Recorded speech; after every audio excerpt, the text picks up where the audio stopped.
Yaqinda men bir nikohni o'qidim. Kelin 3-kursda o'qir ekanlar. So'rasam, shartnomada o'qir ekanlar, kontraktda o'qir ekanlar.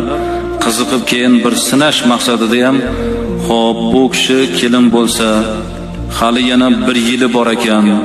Bu kontrakt puli nima bo'ladi desam, 22 yosh yigit aytayotgan sinash uchun shu gapni savol qilib bersam, haligi yigit gapirgan gapi bilmayman deyapti.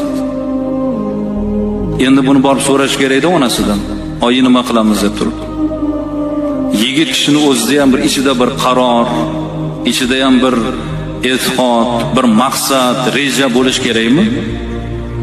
To'g'ri, ota-ona bosh ustiga. Onajon, uni men qilishim kerak. Men yigitman. Meni burchim, vazifam degan e'tiqod bo'lish kerak emasmi? Hamma narsani so'raladimi hamma narsa? To'g'ri so'radi, lekin bu sinash maqsadida so'rasak bilmayman deyapti. Darhol aytmaydimi? Ya domla nikohlayapsiz-ku. Bo'ldi, shu lahzadan boshlab meni burchim, meni vazifam demaydimi axir? Keling azizlar, oriyatli yigitlarni tarbiya qilaylik.